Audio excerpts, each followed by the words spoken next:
Hello बच्चों, नमस्कार। कैसे हैं आप सब लोग? उम्मीद है शानदार, जिंदाबाद, जबरदस्त होंगे। बच्चों, ऐसा कह सकते हैं अब तक कि आधे बच्चों का एग्जाम हो चुका है, आधे अभी बाकी हैं। लगभग जितने का हो चुका है उससे थोड़े बहुत ज़्यादा ही होंगे। एक दिन यानी अब तक 7 8 दिन एग्जाम हो चुका है, शायद 9 दिन और बच रहा है टोटल। तो 46% मैं यहाँ भी देख रहा हूँ कि जिनका एग्जाम हो चुका है वो 46% है, और 54% वो लोग हैं इस वीडियो पर जिनका एग्जाम नहीं हुआ है। जबकि मैंने साफ लिख दिया है कि वीडियो सिर्फ वही देखें जिनका एग्जाम हो चुका है। पता नहीं वो लोग अपना टाइम वेस्ट क्यों करते हैं, जिनका एग्जाम नहीं हुआ और वो क्यों आ रहे हैं यहाँ पर। उनके मतलब का ये वीडियो बिल्कुल भी नहीं है। नहीं देखेंगे तो बढ़िया ही रहेंगे। प्लीज अपना पढ़ाई कर लीजिए, आपके काम का नहीं है।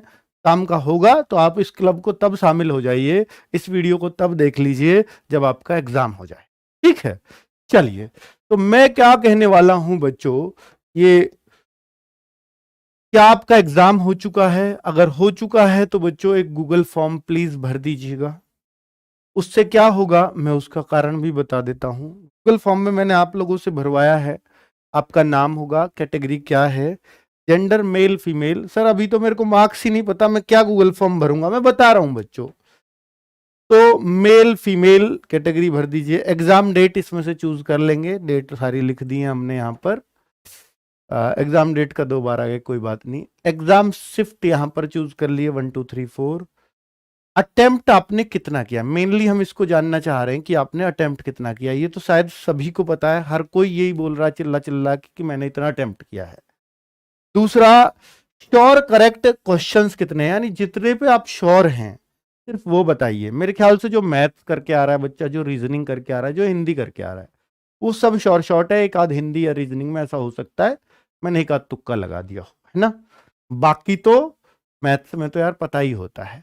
तो कुल मिलाकर के मैथ रीजनिंग हिंदी में वो अपना कैलकुलेटर कर सकता है, और जीएस में भी वो सोच सकता है कि यार इतने मेरे को बिल्कुल पक्के याद करे हुए मिले थे। तो मैं उस तरह से एक एक्सपेक्टेशंस जानना चाह रहा हूं, एक एक्सपेक्टेड श्योर करेक्शन का, यानी श्योर करेक्ट का, कि आपका इतना तो पक्का ही करेक्ट है मेरा।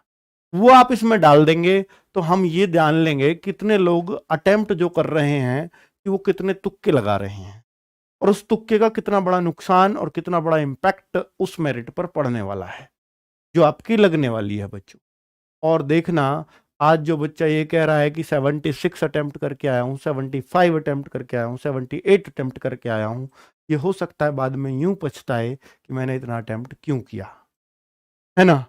क्योंकि पेपर ऐसा नहीं है कि आसान नहीं आ रहा। देखिए बहुत सारे बच्चे मेरे को ऐसे मिले जो यहाँ पर भी 145 स्कोर करते थे और वहाँ भी 76 अटेम्प्ट करके आ रहे हैं, यहाँ 145 या टॉप 10 में भी नाम आया है। तो उनका समझ आता है यार, 76 अटेम्प्ट ठीक है, हो सकता है कर दिए हों बच्चे ने। लेकिन जो बच्चा यहाँ पर कभी 120 से ऊपर नहीं पहुंचा और वो मेरे को बोलता है कि सर मैं 76 अटेम्प्ट करके आया हूं, तो मैं कह रहा हूं कि बच्चों इतना परिवर्तन तेरे अंदर नहीं आ सकता, तो जरूर भाई नेगेटिव मार्किंग में बहुत नीचे आएगा। इस चीज से बचने के लिए मैं लगातार बोलता रहा हूं, तो प्लीज इस चीज से आप लोग भी बचिएगा।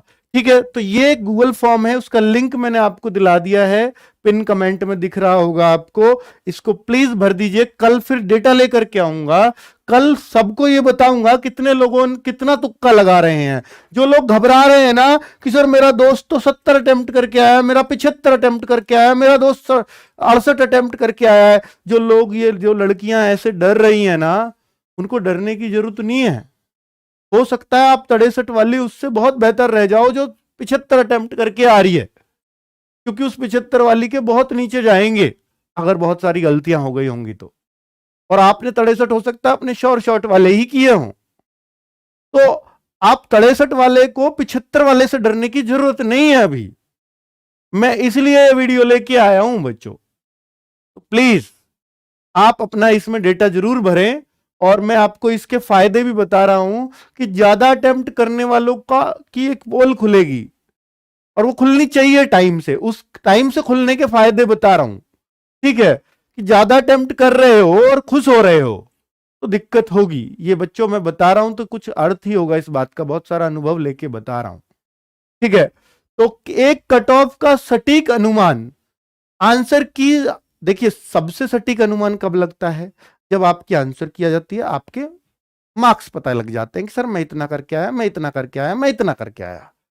उससे मेरे को ये पता लग जाता है कौन सी शिफ्ट हार्ड है, किसमें कितना नॉर्मलाइजेशन मिलेगा, वो मैं आपको आंसर की आते ही बता दूंगा, गूगल फॉर्म भरवाते ही, ठीक है। और कितने पे कट ऑफ जाएगी, बस एक आध इधर उधर होगा, बाकी तो उतना ही एग्जैक्टली चली जाती है, ठीक है। तो ये तो तभी पता चल पाएगा जो वो आंसर की आएगी, लेकिन जो मैं डेटा भरवा रहा हूं इससे भी आप बहुत इर्द गिर्द पहुंच सकते हो, ठीक है। क्योंकि मैं भी घबरा रहा हूं यार, मैंने बच्चों को बोला था शुरू के दिन करके कि यार 61-62 जिस बच्चे के मार्क्स 61-62 क्वेश्चन जिसके सही हो रहे हैं, मेरे ख्याल से वो सिलेक्ट हो जाएगा जनरल में भी। मैंने ऐसे बोला था, 62-63 बोला होगा शायद पहले दिन। अब बच्चे लोग मैं देख रहा हूं यार, जो यहां इतने कभी ने मार्क्स नहीं लेके आया, वो 70 अटेम्प्ट कर रहा है, वो 72-75 अटेम्प्ट कर रहा है। मैं खुद सकते में आ गया हूं कि यार बच्चा ही इतना ज्यादा करके आ रहा है, क्या पेपर इतना आसान आ रहा है क्या? भाई हमें तो पेपर जो तुम लोग बता रहे हो वो पता चल रहा है, अभी हमने तो देखा नहीं है। तो मैं प्लीज इस चीज को भर दोगे और बढ़िया बढ़िया चीजें बताओगे, मतलब अपने हिसाब से सही तरीके से बताओगे, वैसे आप सब आज्ञाकारी बच्चे हैं, सही भरोगे, जो आपको एग्जैक्टली सही लगते हैं वही इतने भरना कि मेरे को इतने तो शॉर्ट सही है, ठीक है, वो डेटा इसमें भरना। तो मैं आपको एक इर्द गिर्द कट ऑफ का, या जो मैंने आपको बोली थी 62-63, एक जनरल वाला बच्चा भी सेलेक्ट हो जाएगा सही हिंदी भाषी क्षेत्रों में, तो उस पर मैं भी श्योर हो पाऊंगा, ठीक है, कि मैंने वो बात गलत नहीं बोली है। वैसे बातें ऐसी गलत नहीं निकलती हैं, पर बच्चे ही ऐसे बोल रहे हैं कि हम तो इतना करिए है। क्योंकि इस बार फिजिकल के लिए देखिए बेटा, कट ऑफ का सही अनुमान इतना पहले लगने का ये भी जरूरी है। कट ऑफ इतना पहले लगवाने का अर्थ इसलिए भी जरूरी है कि आपको ये आइडिया बहुत पहले हो जाए। ये इसलिए जरूरी है कि इस बार फिजिकल के लिए बहुत ज्यादा समय नहीं मिलना। मैं आपको बता रहा हूं कि बहुत जल्द आपकी पेपर होते ही 14 फरवरी को पेपर खत्म है, बहुत जल्द आंसर की विद इन 1 वीक आने वाली है, एक सप्ताह के अंदर आंसर किया जाएगी और बहुत जल्द रिजल्ट आ जाएगा। यानी जब पेपर खत्म होगा विद इन 1 मंथ आपका रिजल्ट आने वाला है, ऐसी उम्मीद जताई जा रही है। और फिजिकल के लिए बहुत, मैं कहूंगा कि जो शताब्दी एक्सप्रेस की गति होती है उससे भी तेज ये चलने वाले हैं फिजिकल के लिए। इस बार बहुत ज्यादा समय बिल्कुल भी देने का मूड नहीं है, क्योंकि मिशन मोड में भर्ती को पूरा करना यही एक उद्देश्य है बस। चाहे बच्चों का भला हो चाहे बुरा हो, कोई फेल हो कोई पास हो, 45,000 तो उन्हें मिल ही जाएंगे। मानते हो इस बात को? पर आप पास हो यार, उसके लिए तो आपको लगातार, मेरे ख्याल से अगर आपको लगता है कि आप हमारी कट ऑफ में आ रहे हैं तो आपको फिजिकल की तैयारी शुरू कर देनी चाहिए। और बच्चों, आपने बहुत मेहनत की है, मैंने मान लिया कि आप दिन रात एक कर दिया, आपने पढ़ने में दिन रात एक कर दिया, बहुत मेहनत किया है, लेकिन किसी वजह से यहां पर स्कोर कम आ रहा है, कट ऑफ तक भी नहीं पहुंच रहे हैं, बहुत कम स्कोर हो रहा है। तो उस मेहनत का आप ये सोच लेते हैं सर मेरी तो मेहनत पानी फिर गया, मेरी तो मेहनत बेकार हो गई, और फिर अगली भर्ती आती है तब तक बिल्कुल सुस्त पड़ जाते हैं। तब भर्ती आएगी तब पढ़ लूंगा, और फिर से यही हाल होगा कि मैं या तो किनारे से पास हो जाऊंगा या किनारे पर ही रह के लटक के फिर से फेल हो जाऊंगा। यही होता रहा है बच्चों के साथ। लेकिन आप यकीन मानना, जो बच्चे लगातार पढ़ते रहते हैं उनका सिलेक्शन कभी किसी एक बच्चे का भी नहीं रुकता। तो लगातार पढ़ने के लिए आप जैसे बच्चों को बहाने चाहिए। बहाने मीन्स कोई भर्ती चाहिए जिस पे हम जी जान लुटा सकें, जैसे हमने एसएससी जीडी पे लुटाई है।